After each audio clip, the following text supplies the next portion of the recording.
guys, and welcome to one more episode of Builder Nation. For today's agenda, we have Ran Roth, co-founder and CEO of Sensibo, the tech company combining smart ACs with a more sustainable world. So thank you so much for being here, Ran. Super excited and super happy to have you once more at the podcast. Thank you. I'm glad to be here and have the opportunity to tell you and the audience about Sensibo. I am originally a data scientist, so I was doing data science in various industries. I worked in automotive, doing autonomous vehicles, and then I did computer vision and a lot of data science. And in 2014, along with my co-founder, we were looking for something to build ourselves. We didn't have an idea at the time. Like we looked at like maybe tens of ideas, and then somewhere after idea number 73 maybe, we just crossed them one by one, and we had these criterions. We wanted to make sure that we're going to do something good for the world. So that was first test that an idea had to pass. We wanted to do something with data. Data would have a big impact on. And we looked for something special. So we didn't want to do what everyone else was doing. I remember us just looking at the ceiling, like not really knowing what we were going to do because we just crossed off everything. And then my co-founders told me, Omer, he said, how about we connect air conditioners to the internet? And I was like, well, that's the dumbest idea I heard so far. But then, the rest is history. We started researching and we found that it really ticked all the boxes and we got really excited. It's not like we were into air conditioning before, but we found so much you can do with the data in air conditioning and you can have such a good impact on the world and such a big problem. That's what we ended up building and I'm really proud of it. Wow, that's great. Thank you so much for sharing the story. I think it's incredible how, at the beginning of the company, you didn't believe in the idea, right? Thank you so much for sharing. And I know that you guys released the first climate impact summary and found that heating and cooling devices account for 33% of global energy consumption. I mean, the fact that you're making something or building a product in order to help with this worldwide problem, it's great. Can you share a little bit more about this impact summary? One of the things that's very unique about what we do about air conditioners and about air in general is that you don't see it. So when you go out of the house, you always turn off the lights,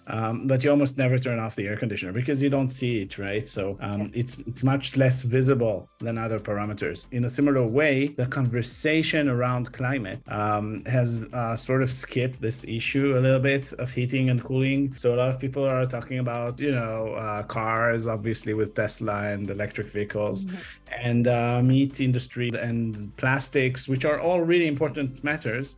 But when you look at this huge industry of heating and cooling, and you realize that a third of the energy, just to put that number into perspective, this is about twice as much as all the cars in the world. So it's much more than cars, what we're taking just for heating and cooling. And when you think of it, we're spending much more time indoors. So this number is just going to get higher and higher. And the way that this is done today is very primitive. Just using data, we can save an average of 20% on energy. And the other thing about air conditioners is that it's not something you can live without. So it's not something that you can give up. Maybe you can give up on a flight sometimes, maybe you can go less abroad, or maybe you can recycle your plastic. But without air conditioners, it's something we can't live without, and we still need to address. And that's basically what we do. We help reduce the carbon footprint of air conditioners, make people more comfortable, and save energy at the same time.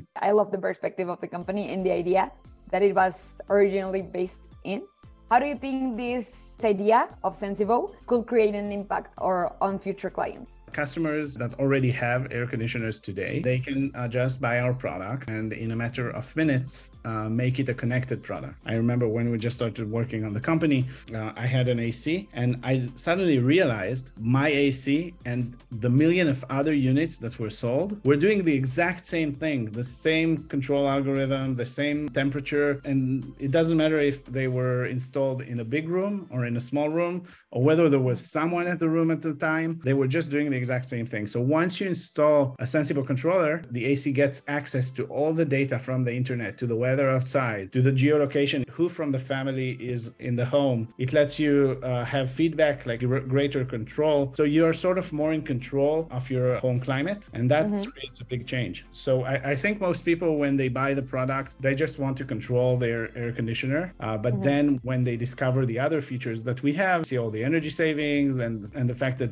they feel much more in control of their climate. And also we are helping them breathe better air quality because we also give air quality data in addition to that. Could you implement Sensibo to any kind of air conditioner?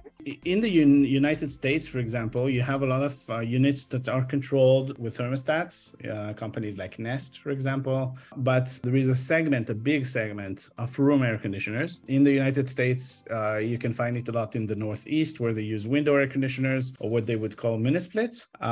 But in fact, mini split air conditioners are about 80% of the world's air conditioners. So if you go to Europe or to South America, maybe to Mexico as well, I think you would see a lot of those units. And these units have a remote control. So basically, we use the remote control interface to control air conditioners. And talking about next steps for the company, are you guys planning on expanding, going to another country anytime soon? We're very global also today. We have expanded to a new vertical, which is air quality. And we released a lot of new features around maintenance, around energy. We just released an energy report email.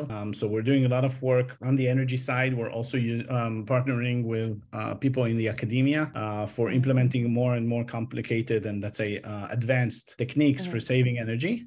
The other thing that we're doing is we're going to also enter more verticals, not just air conditioners, but that's something we'll probably announce in the coming month. Thank you so much for sharing. You know, from your perspective, where do you think the future of the industry is going? So I think there are a lot of interesting things that can happen in the core technology of air conditioning, but these things will take a lot of time, especially changing the infrastructure. A lot of people are talking about the change to heat pumps from gas or fossil fuels. We will see two things that happen simultaneously. Let's say the long project, the infrastructure project of changing all the air conditioners in the world to more efficient ones, which obviously will take 20, 30 years. And in parallel, you have what people are looking for quick solutions to deploy. And that's where we come in because we can bridge that gap. So turning legacy systems into energy saving devices without you having to replace your own air conditioner at home and buy a new unit. You could just install a Sensibo and then you can already get all the benefits of the future and start saving 20% on your energy. Was it hard in order to find the product market fit once you guys started? Yeah, I guess we never really pivoted in a way that a lot of companies do. I mean, we always did the same thing, but I think there are a lot of subtle things that we had to find. For example, how to control in a very accurate way the air conditioners. What are the things that really save energy? So in the first years of the company, it was definitely something that we were working on. But I think once we found it, we were able to go with our vision, which really didn't change. So I think the product market fit is in the details. The vision has always been, let's make AC smarter for a smarter climate. That's what we did. But then the details, we had to find the product market fit.